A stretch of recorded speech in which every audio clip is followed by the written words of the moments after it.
Right. Hi, everybody. I hope everyone is well. We have Mariana here with us, um, famous photographer, a spokesperson, and a very nice lady. Mariana, could you please tell us a little bit about yourself and how you started, and hopefully inspire the pupils as well to pursue your similar careers? Mhm. Um, my name is Mariana Shafro, and for the last 20 years, I'm a portrait photographer, as well as I dedicated a lot of my time to wedding photography and to the reporting photography. Um, During those 20 years, all the time I'm mixing those three, as it's an amazing sphere. I'm talking about photography, and you can always modify slightly what you are doing by choosing different objects of on what you're working at the moment. So this is something I really love about my profession, and I would never change it for anything else. It's like no other day like the day before. You're always having new tasks, new people, interesting people around you. You're always on time, no matter if you work for the news or you work as a private photographer. Your profession takes you to the most amazing places, and um, you kind of always where everyone would love to be, even if it's not such a happy event, as most of them now in Ukraine. Still, the the doors that photography opens for me um, almost every day are just amazing, and I would love everyone to experience something similar in the professions you will choose, no matter what it's going to be, photography or maybe not, but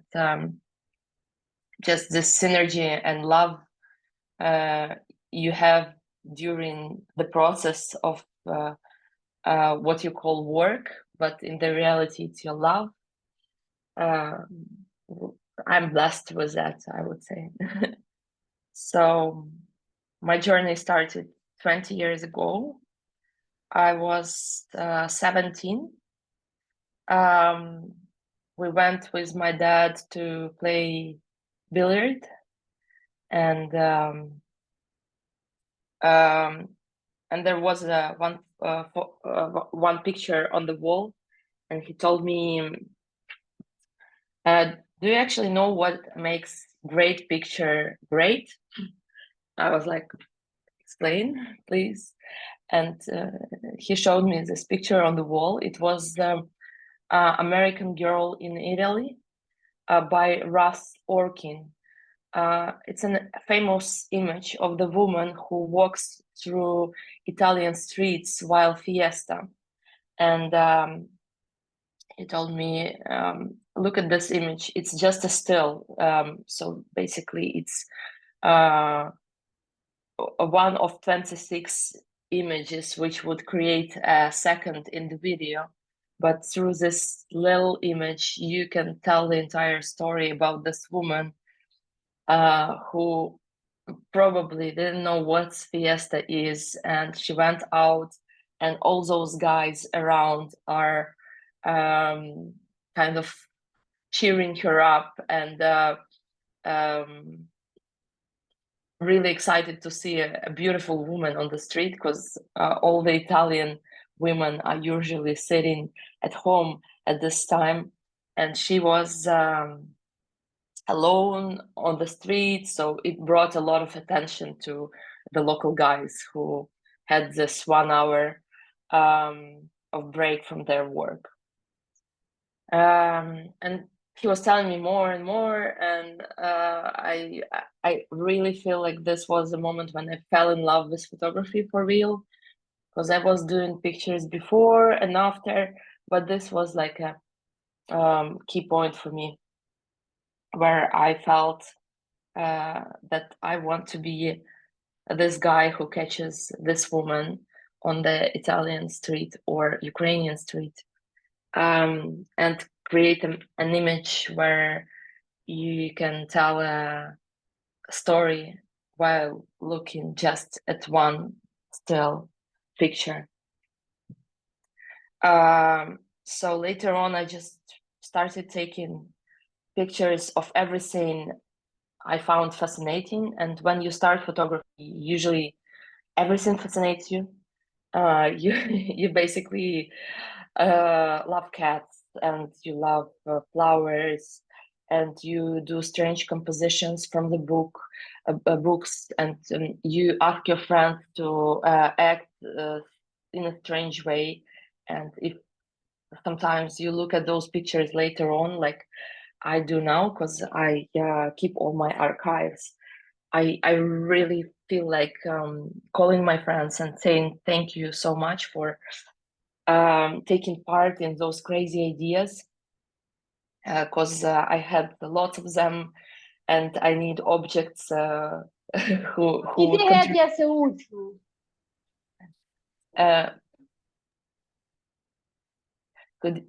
And I could like, and I needed someone to contribute their time and passion, not to tell me, okay, I'm not wearing this, or I'm not standing there, or this pose is excuse me. Yeah, but indeed I had a lot of people around me who were just cheering me up and telling me, okay, just do your thing, you love it, just tell us what to do. You want me to climb that tree, you want me to lean on the broken glass, it's fine. Like if I cut myself a bit, it's like just I understand this is like an art project. Sometimes art needs victims. So I have a lot of people around who were cheering me up. And probably my first pictures, if you would look at them, they were nothing special. But because of those people uh, who were telling me you're doing great, I think I would never think of stopping, or I would never think of myself less than a genius. And if you dedicate so much of your time to one particular field, no matter what is it, if it's photography, or it's physics, or it's sport, like I would highly recommend you this movie about David Beckham, his biography, because this is something I saw a few months ago, and it's like not new. It's not new, but shows really good what courage makes to people, because he was nor he was talented, and probably he was made for football, but I think his main strength was keeping doing what he was doing day after day, with a lot of trainings and stubbornness. So stubbornness is my best quality. So I would just take an apple on the table, and I would make maybe, I don't know, 100 different images with this apple, with different lighting. I was bringing some different lamps from all over the house, candles, then waiting for sunrise to make sure I see how the natural light works with an apple. Later on, my poor sister, who is 11 years younger, she was a victim of all my art projects. So I was taking her to the snow in one dress. I was putting her on top of like roses, but they had those little things which can hurt you. I'm not sure what is the word in English. And she was basically laying on all of that having marks afterwards on her body. So I would use every opportunity to make a picture. And sorry, I hope you don't find this sound disturbing. We might have some because I live on the way from the airport, so it sounds sometimes. And along with my art projects, of course, my parents were thinking about my future, because at that time, 20 years ago, photography was something not many people knew about, and it seemed like fairy tale which will never make you a good profession. And I think until I was 30 years old, my father was trying to find me a normal job. He stopped when his boss, who was a minister of agriculture, told him that probably your daughter is too expensive for us to hire, but we will definitely take her for larger projects. But for this particular, where you're like it was some politician campaign, and my father wanted to go with them from district to district. So I make a pictures of this minister, and we promote his campaign this way. But he told my father, like, we will take her for posters and probably for a Forbes magazine, because I have an article there for those portraits. It worth it because she's really good, but for day-to-day job, I don't think our ministry can afford her. And this is when my father stopped offering me jobs which would make me a month maybe what I'm doing in a day. So so for them, photography was never serious. So at that time, 20 years ago, when I needed to choose a university, they thought, okay, photography, it's somehow related to journalism, so they might push me to the journalism way, and I kind of have what I want, and they kind of feel like their daughter not an image maker. Yeah, what is this profession? Photographer? Like, what do you take pictures of? Like, so They wanted you to have a real job, yes. yes, exactly. So um headphones sometimes.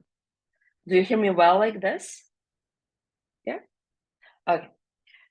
So when I needed to choose universities, I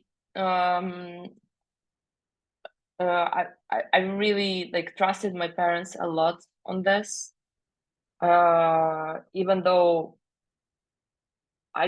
right now I don't think our parents are on time to tell us where to graduate from. It's such a changing time and so many changing spheres that I don't know what I would suggest my kids if they ask me where to go. But at that time, they kind of tenderly showed me few options. And one of them was journalism, which I never really regretted, even though nowadays everything what I have learned, it's kind of I wouldn't say dying, but it's like archaism. Maybe this would be the word, because I went to journalism in Tarasa Shevchenko, and then I was in New York for my master's, again for convergent for digital journalism. Now you would call it blogging, but at my time there was nothing called blogging, so they were calling it digital journalism. And we were taught basically everything what now bloggers do with one iPhone. But at that time, I had like a huge Sony camera and a lot of equipment with me. But I was capable to go to some news events and to record myself, then to make a editing of the video by myself and to anchor myself and to put the block of the news all together. So it was kind of cool. Just later on, everyone started doing it without any 7 years of education. So, so, so I went to journalism in Shevchenko, and camera was always with me. And I was still having it as a hobby, let's say. And after Ukrainian university, I went to States for 2 years. And when I came back to Kiev, it seemed for me like I'm a bit out of the context, because it seemed like all the knowledge I got from New York, it's too much for the positions I'm, because for me it was not enough to work like a reporter on the local TV. I just wanted something bigger, and also I needed to provide for myself. So basically the salaries they were offering, it was not even close to what covers my living in Kiev. And to be on my parents' support when I'm 19, I didn't really wanted to be there. I just felt like being that independent. So I went to work for local TV as a correspondent. I started working as a photographer, mainly for free projects. And I used to work for free for a really long time, because I never thought it's going to be my main thing to do in life. I was just taking picture of friends and everything they needed photography for. Sometimes it was some birthdays or events. I was always with the camera, and it was something I loved. So for me, it had no any issues to be that woman who does all their photo projects for free. And along with correspondence, which I didn't really enjoy, because my salary was just miserable, and my boss was just bossing me around, which I was not used to after New York, because in general, NBC, where I had my practice, it's an American TV channel. It's like a huge corporation with a lot of people working there, with people who work there for more than 40, 50 years. And it has like a beautiful culture. It's not in the center of the city. The office is beautiful. The studios are beautiful, and people are respectful. And then you come to Kiev local TV, which has like it looks like back to the past 20 years from what was it like in New York. And on top of that, people are basically bossing you around like in the army, without any please or thank you, with a student salary, so which basically covers your expenses to get to this job and to get back home. tired 12 o'clock at night after doing what you didn't really enjoy much. So it was a short journey. I stayed there for a year, and at the same time,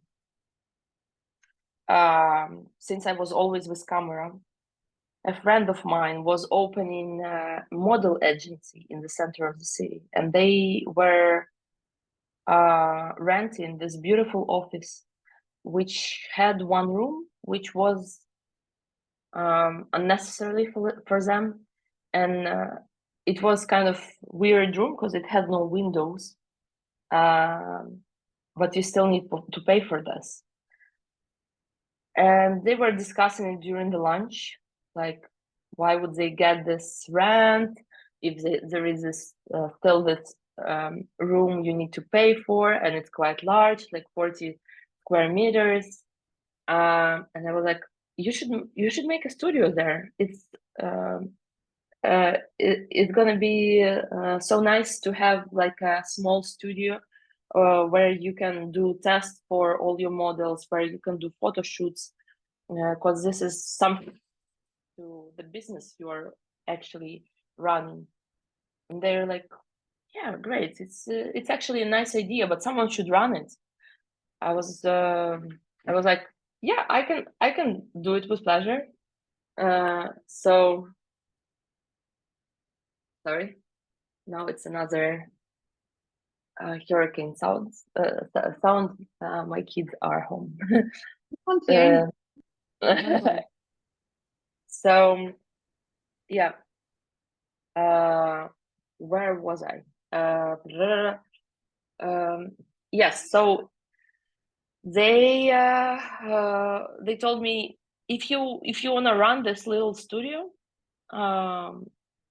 would be wonderful for us. And I said, of course, yes. So I was not that experienced with photography, because everything I had during the university was video classes. Yeah, it was like a part of my education, the videographer lessons. So maybe twice a week I had the camera lessons. And I didn't really need it much at the first point, because basically what we did was I actually painted even the walls myself in the studio, and then we just opened the doors for rent for the photographers. And since it was quite a central location in Kiev, Arena City, a lot of photographers who come from abroad, at that time still Vogue or ELLE or L'Officiel, like larger magazines, they were ordering photographers for their main projects from abroad. A lot of interesting world-known photographers came to Kiev to shoot. And if it was something fit into our studio, they would prefer them to shoot there, because it was central, and for all the team, it was a great place to meet, not going somewhere to the prom zones of factories far from the city center. And I was basically running the studio as an administrator, and also helping out with everything they might need. We had a lot of photographers who were renting the studio, but also we had in-house projects from the model agency, and it was super simple for a photographer to take the test for the models, because it's basically like a headshot. You take a picture like a passport one, then you take a picture your of your full size, and then just from the side, from the other side. So it's kind of prison pictures, prisoner pictures. And this was something what was easy for me, even though I was around 20 years old. And yes, so all which were kind of easy to make, I was making them. And for larger one, we were again inviting some photographers from Kiev or someone who would model prefer. Later on, some people were coming back to our studio with a question, I need another photo shoot.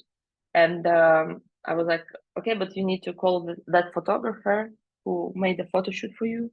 And they were like, yeah, but I don't have his number, and plus it's convenient for me in your location. So could you maybe organize it for me? And this is how I started shooting my first commercial photo shoots, actually. So maybe 1 year later, I was taking the smallest price possible for making just some portraits of kids or ladies with kids or pregnancies or anything what um, what was coming to the studio. So this is basically how my career, let's say, started. Later on, Fotelier closed because I had a project in Dubai.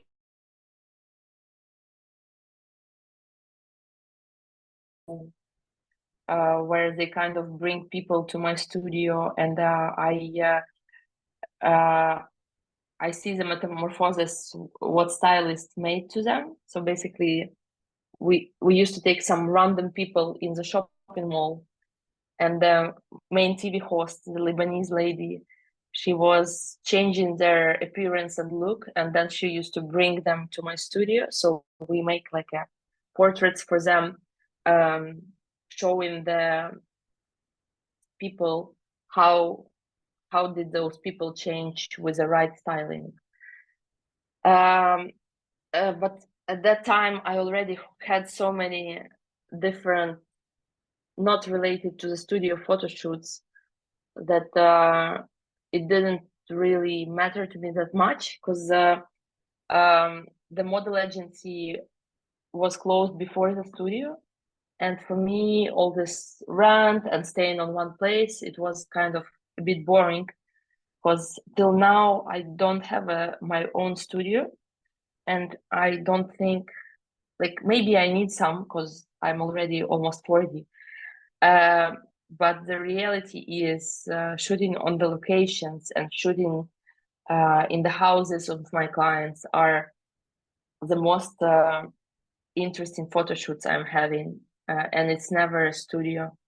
Even though I do rent studio quite often, but again, any natural locations, this would be my preference. So after that, I made of different magazines. I worked with ELLE, Officiel, Vogue, Forbes, mainly basically all larger magazines you can imagine. Just recently, ELLE had my story on Ukrainian school in London, where we had a larger team of maybe 10 people I work with, plus 20 little kids who were models for the photo shoot. We were telling about the education abroad for Ukrainians and what opportunities does UK offers to the little Ukrainians who came because of the war. Along with that, I'm a TV. I'm a producer for the TV series called Varta. It's a military project about different units in our army. This is something that might be considered as my volunteering project.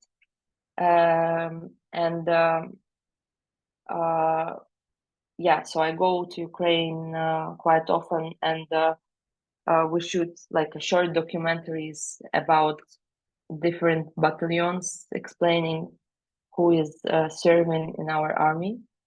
And this is something that fascinates me a lot. But beside that, I'm still a like a photographer as I used to be 20 years ago, and my favorite subjects are Ukrainian families, Ukrainian models, kids. Mainly my clients are still Ukrainians, even though I work with international brands like Barbara Sturm, like Diamonds and Co.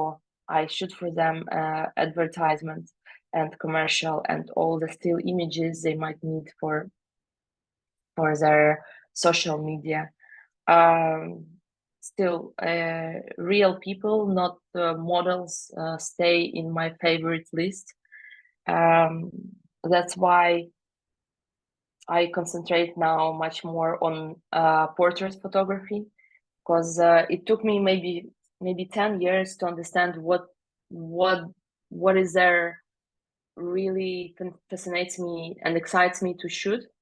And I was shooting pretty much everything from interior photography to reporting, all kind of events. I was quite successful at weddings, and now I don't do it anymore, just because I have almost 3 kids already. Like the last one is about to arrive in 2 months. So for me, it's crucial to stay on one place, but photography is also amazing in the way that it takes you to the places you would never think you can travel for free, and someone will pay you for this.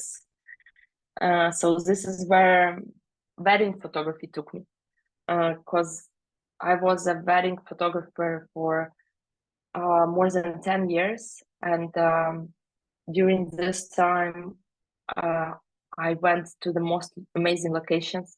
As you can imagine, people would love to have their weddings not in the worst locations in the world, but in the best they have ever seen. So basically, through their eyes, I had a blast to visit places like Como, like Côte d'Azur in France, next to Nice, all this beautiful sea coast, and much more, from Maldives to Azerbaijan, from England to States. Basically, I saw the entire world because my Ukrainian brides were getting married to someone abroad, and I was following them because this is such an important date that most of my clients would not consider relying on local photographers or someone they don't know well. Photographer on the wedding spends with a bride more time than a groom, because sometimes I used to come at 4 a.m. to the bride, and we end at 12 a.m. at night. I have so many funny stories about the weddings, but basically it's a mix of all you have learned in photography. Wedding photography, I would say, the most difficult part of this job, because it takes you everything, like report photography, portrait photography, kids photography, family photography, macro photography, Flowers and dresses, yes. flowers and dresses, of course. Everything at the same day. And still you need to manage the bride who is freaking out, and usually she is like she really feels like that this is the end of the world for her, because oh my god, roses on the cake are bluey pink, not exactly green, grayish pink, and you're like, okay, what can I do about it? I cannot tell her that I don't see the difference. So you kind of becoming slightly a shrink, psychologist who learns so much about stressful situations that no one else would do. During my wedding career, I did everything from the injections to saving life, and I don't know how many other things. Never expect photographer needs to know how to do. Sounds very exciting, Mariana. Yeah. I wonder if you're open for the questions from students, because a few have written to me and they have some. Is that okay if they ask you a few questions? Of course, yes. I will be pleased. Actually, this would be much better than me talking to. No. It's been really fascinating. But yeah, officially we should finish quarter 2, but we always overrun when it's an interesting session, so don't worry. But they have another session. They have another lesson at 4 UK time. So Christy, she had the first one. Christy, you go ahead because you jumped on it. Okay, thank you. So my question was, how do you make people comfortable, people you are shooting on your photo shoots? Because, you know, sometimes because of their nervousness or feeling like that, they may act a bit awkward in front of a camera. So how do you deal with that? It's a good question. It's a good question. So there are a few main points to how you reach it. First and foremost, you have to be sure about what you are doing and about yourself, because the minute you fear, everyone feels it, especially people on the shot. So you should be as confident as possible. Like this is the place where they need to feel that you are in control of the situation, and even the toughest boss of huge industry corporation should feel that he's safe with you in this particular field. So mostly you get it with the knowledge. Yeah. So the more knowledgeable you become in photography, the better your skill in being chill and relaxed is there.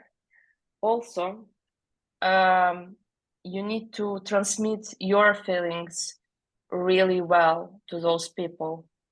So what I mean by that is when you fear, sometimes I even tell people that you think it's scary for you, but actually, in fact, it's scary for me every time I take the camera for the last 20 years, because I want the best result for you. And this courage of having the best result, it's sometimes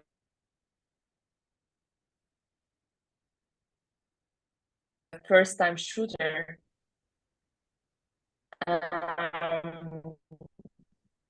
So this would work in the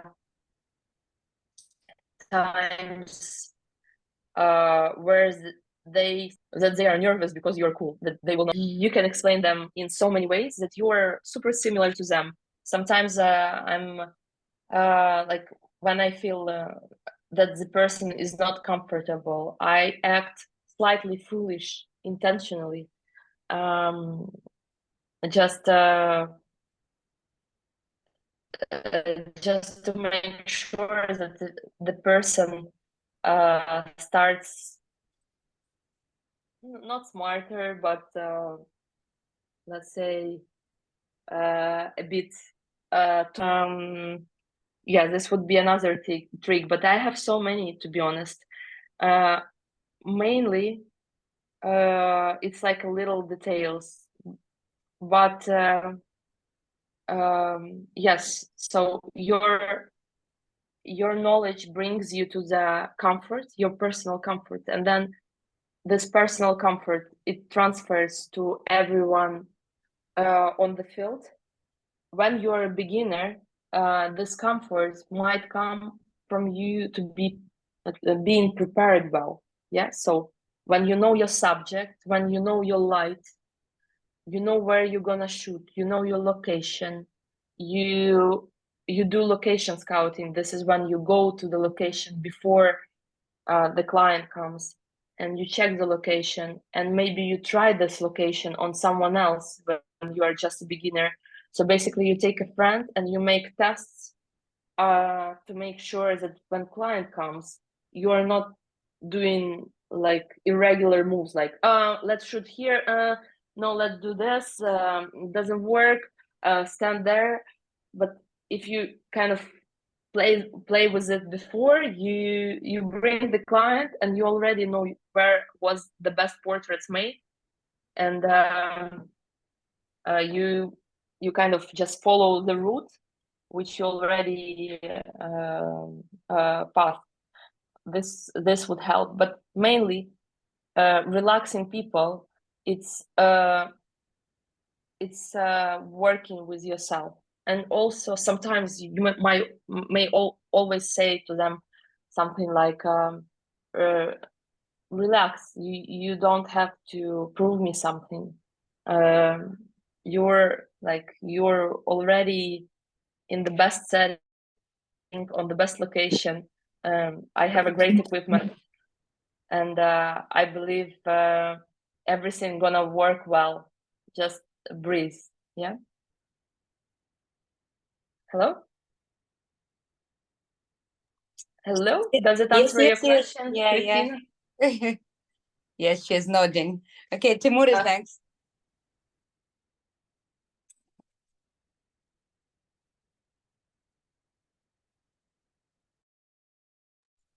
Timur, do you have a question? You're on mute. I just you froze for a second, so I couldn't hear you. Like my question is, did you sometimes do you sometimes have to take pictures of animals? Yes, I do. In fact, I love animals, and they're a lot in my shot, in my shoots, especially when it's a family photo shoot.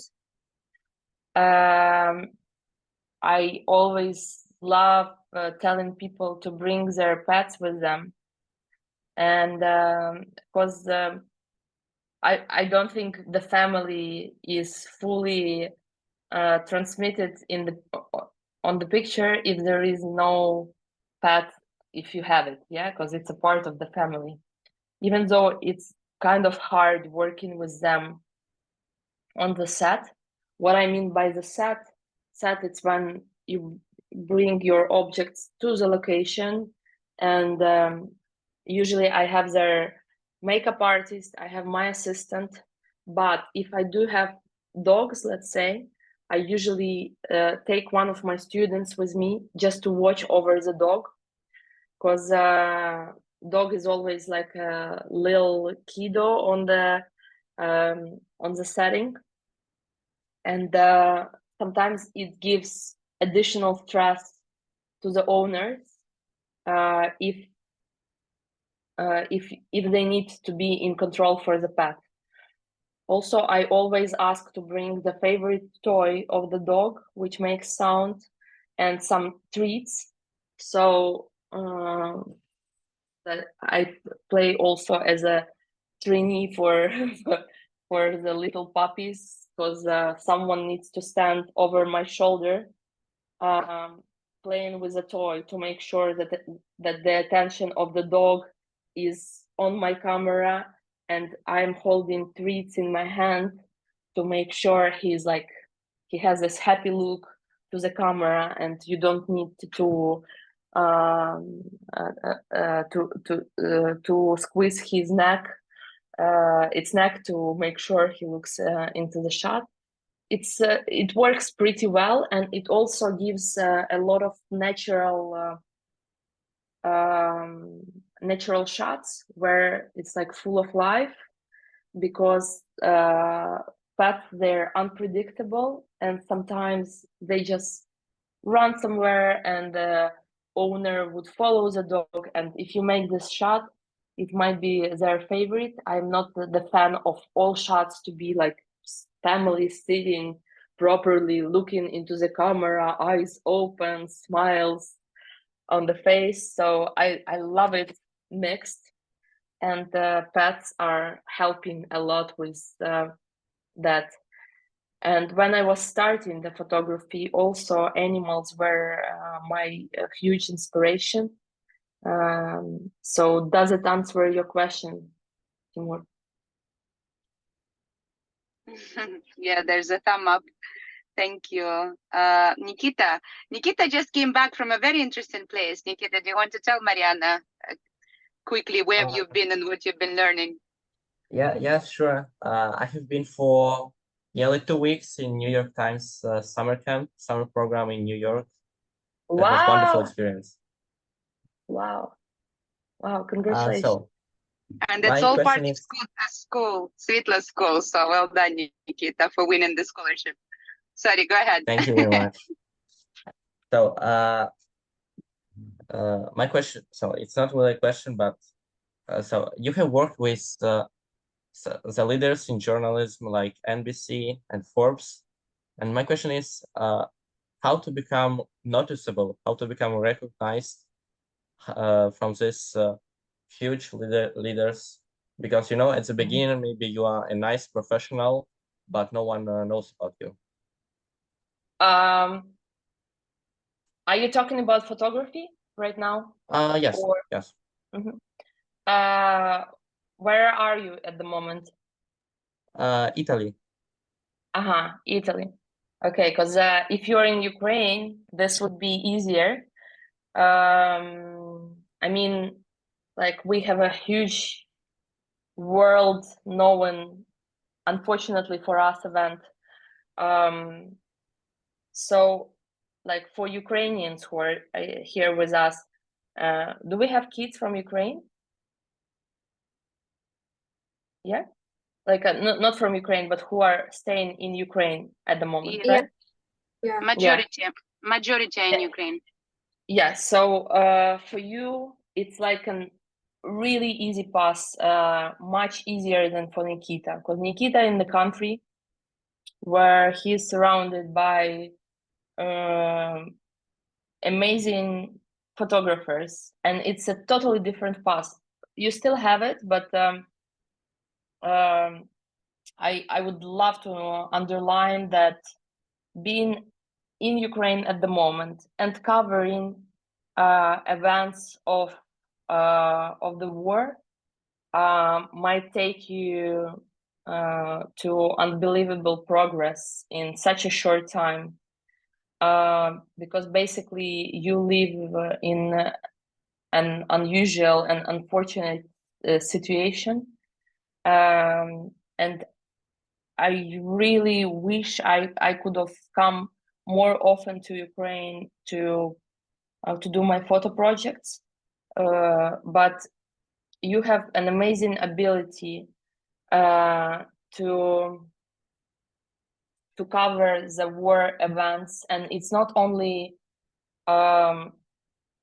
where the bomb blows away. It's, for example, for you as a kid, you might notice your own way of showing in photography what the war is for you. Like, I don't know, showing what is process of studying for you in Ukraine right now, or how does your life changes, or about the blackouts. You know, it can be something like what happens when the candlelight is on, and just taking pictures of everything what happens under the candlelights, yeah, or under the when the generators start to work, something like this. And what you're gonna do next? I think, Nikita, you are more experienced with this than others, but I think, for example, New York Times would love to take your project if you would make something like this, from kids' perspective, to show what is the work for you as a kiddo, yeah. But yeah, and it's a beautiful and easy path for you, because still being like a teenagers and being in the part of the events, if photography and reporting is your path, you're in amazing time and in amazing place for this.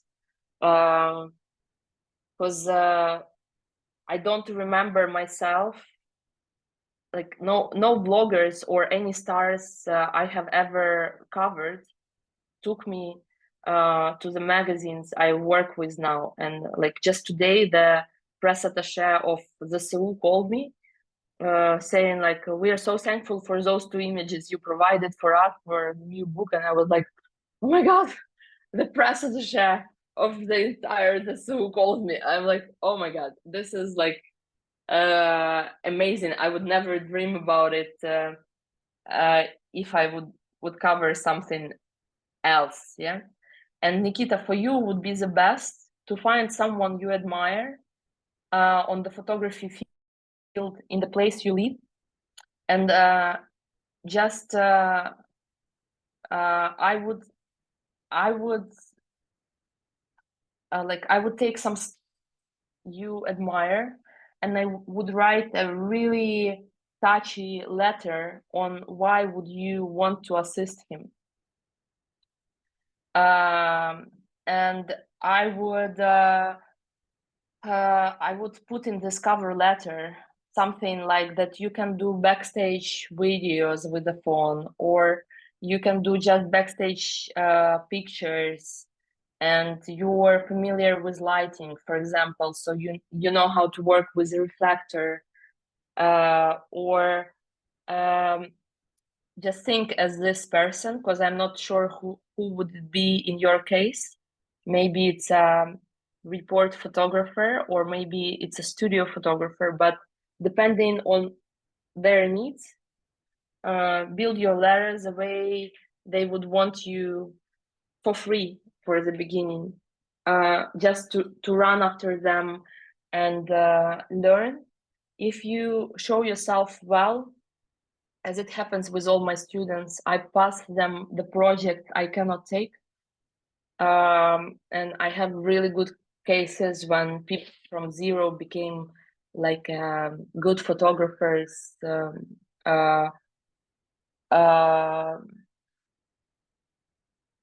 just with this transpassing. So this is what I see for you as the best option, because Italy is quite full with great photographers, and also for you it's an opportunity to learn from the best. So find the best one in your field and just keep knocking the door. Okay, Thank you, thank you very Mariana. much. If anybody needs to go, that's absolutely fine. Thank you for coming. If you want to stay and ask a few more questions, Dora is next. Yeah. Hello. So Hi. my question is, have you ever had a thought like just give up? I don't want to do it anymore, like, and just leave it for the years, I guess.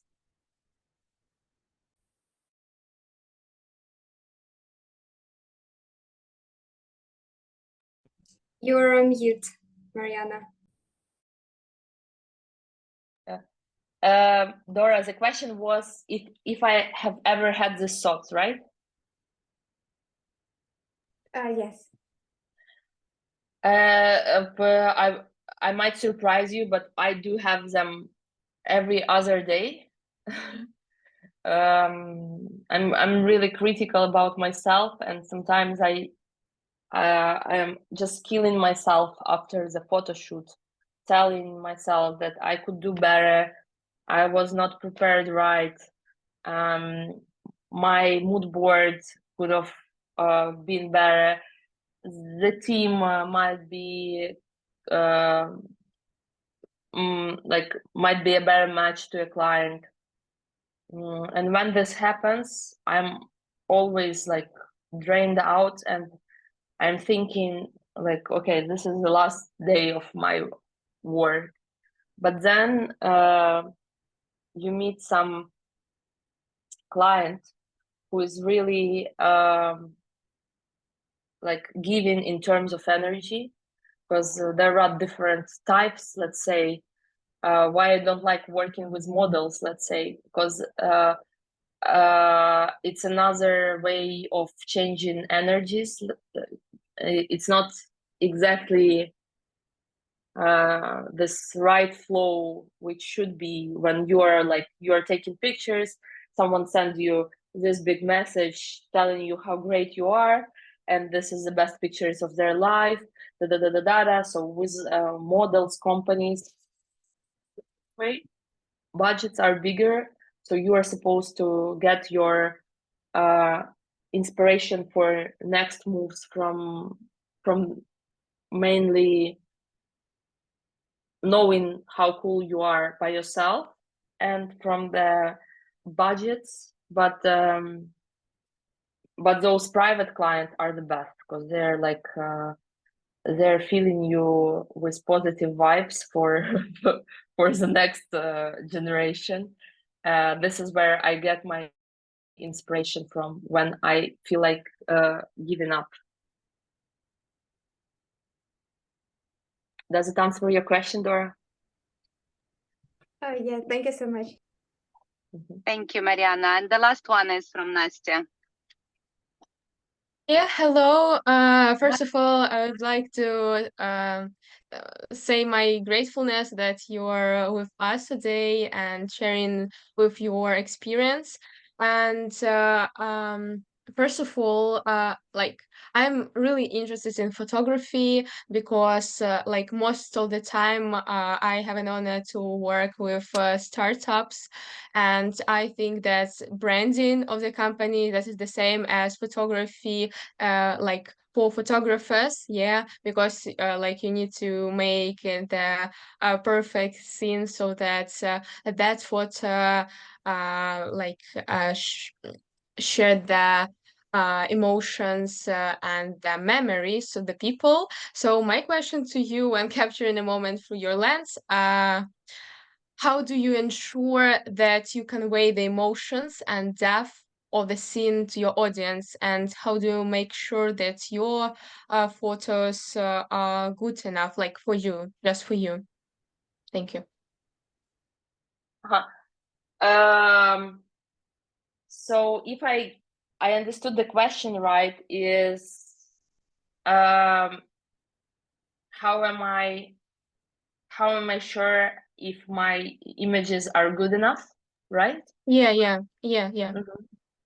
So I'm never sure. Again, maybe it should work different, especially with your generation. I have heard that it works differently. We were raised in the way where basically you are not good enough in anything, and mama and grandma knows better, and just listen to what is told to you, and don't no. Yeah. So yeah, for me, my images are never good enough, and I went to the point where I don't see my images after I take them. So basically my process of what is happening with my pictures after I took them. I sent all the raw material to my retoucher. She makes the selection. She proceeds them in color correction. She proceeds them in Photoshop. And later on, I check the result. And of course, I'm still not happy. So this is when I go through raw images again, and I might choose another pool of images and choose some other selection of mine or changing slightly the color. But mainly, this feeling of a good picture, it comes to me with a time. So sometimes I look at some of my photo shoots, which I hated because I didn't do well enough. But after, let's say, half a year, I look at them again and I'm like, okay, actually, it was something really good. So basically, every time in the process, I'm trying to make sure I do my best in terms of preparation and on the set. I mean, I really care about how I look, what I wear, how my team is acting. Like on my sets, you cannot use the phone if it's not for the purposes of the shoot. So we're all really concentrated on the client. A lot of little things which shows the client that he's like the center of our universe. And later on, when I'm shooting the pictures, it's usually this click, you know, like a first thing you feel when you see the image. I don't think much on my images. I just scroll them, and then you just have this feeling somewhere here, like, oh, and this is, I know that this is the image which might be the cover of my story. I don't know how to explain it better. Hope it answers your question. Yeah, It's, I thank you guess, so much. it's intuition as well, isn't it? Which comes with experience more and more, maybe. Actually, it works better in the beginning because when you start, you kind of, you know that this is your favorite picture. It might change with the time also. It's like, yeah, but it's a lot about feelings. It has nothing to do with geometry or golden cut in photography. Yeah, but you know, good lesson to keep on listening to yourself and develop that living or not feeling, or not to kill it, at least in any profession, I think. Yeah, Mariana, thank you so much. Sorry, I have no camera on anymore because I had to leave and I'm on the go to pick my child up from school. But it has been a pleasure. Thank you so much for your honesty and sharing your experience and inspiring the pupils. We do hope to see lots of photos from you, or, you know, obviously if that's what you like to do. If not, whatever you decide to do, you can do it. I hope that was a clear message. If you would like to share my WhatsApp with someone who needs it, I would love to answer some more questions or to mentor you through some little projects. Just feel free to text me. Thank you so much. And of course, everybody knows your Instagram account. We will be, you know, people following that already probably. And we have a small team of pupils who are actually doing TikTok videos for Svetlo School, and Nastya was one of them. So if you have the time to have a look and maybe share your opinion, I know it's not photography exactly, but it's, you know, also a piece of art. Yeah. Perfect. Thank you so much. I hope to see you on Sunday at the event in London. Yeah. Yes, I'll be there. Yeah, perfect. And thank you so much once again. Lovely to see everybody. Thank you so much. Thank you very much. Have a nice evening. Have a nice evening. It was a pleasure.